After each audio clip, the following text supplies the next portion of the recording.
I'm Mike Sullivan, and today I'd like to talk a little bit about pre-swing fundamentals and really just talk about how when you set up correctly to a golf shot, it will incentivize you to make a better swing.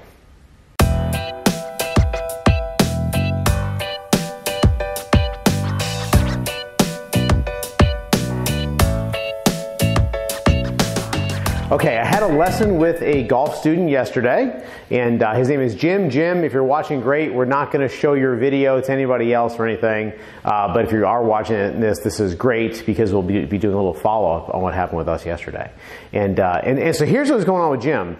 Is Jim's good at sports, played sports as a kid, has been playing golf for a little while, but hasn't really had instruction and hasn't been given the foundation of a good pre-swing setup. And I'm just going to cover one thing here, one component of this, to talk about how valuable it can be to have a good setup. And what we're going to talk about is ball position. So when Jim was setting up to his shot, and I'm going to use an alignment stick here, this is a great thing to do to check your ball position and make sure you know where it is and where it's supposed to be. So I'm going to put this right on the ball, okay? And let's think about this a little bit. So if we're going to hit a good solid golf shot, we wouldn't want to hit the ball before we hit the ground. Oh, hold on a second. That was a misspoken statement. We definitely do want to hit the ball before we hit the ground. To hit a solid golf shot, we've got to hit the ball before the ground as opposed to hitting the ground first. Back to the video. Right? So when you see a divot fly off, like on television, those tour pros, they're hitting the ball and then they're hitting the turf. So we never want to make contact back here behind the ball. That's not going to be solid. Okay?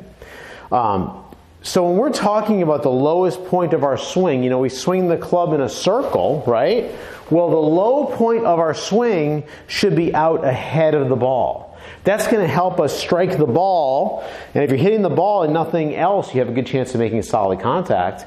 But then as we hit the ground afterwards, that's usually going to result in a solid shot because you're striking the ball as the club descends a little bit, then hitting the ground, ball then turf, that feeling of compression, all that good stuff. Okay? So we want the lowest point of our swing to be ahead of the ball, except for when we're hitting driver. So this is all your other shots.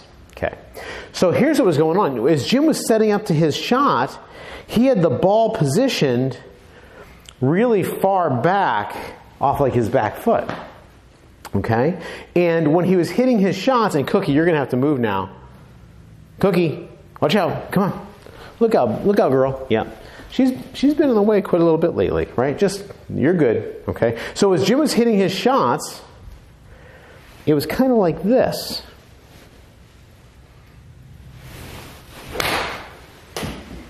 Okay? And you'll notice when I hit that, I hit it okay.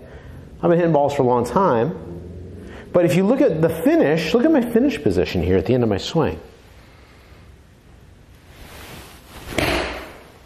You'll notice that I'm not finishing with my weight on my front side.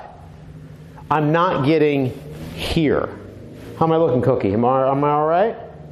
She's like, you need to get your weight on your front side, man. Okay, we'll do that. All right, so if you look at a really good player, they're going to be up here, weight on their front side. You can see their hips on their front side. And by moving forward a little bit, that's naturally going to get that circle to be up ahead of the ball.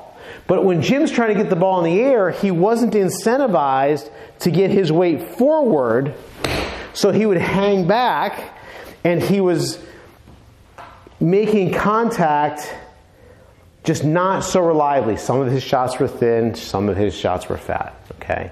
So here's what we want to do. We want to use our stick, and this is what's beautiful. This is what happened with Jim. I didn't even tell him how to swing the club. All I said to him was, let's move your ball position, and I showed him like a video of a tour player, right? Let's move your ball position up so it's just, he had a pitching wedge, it's just about the middle of your stance. And he did this. He moved his weight all the way to the front side, almost all the way just like that, and I never told him to even do it. So simply by having the ball position in the right place, and this is for him, maybe not for everybody, but by having a pre-swing fundamental on point. So his ball is in the middle of his stance. He incentivized himself to have a little bit of a weight transfer, and he made a much better golf swing.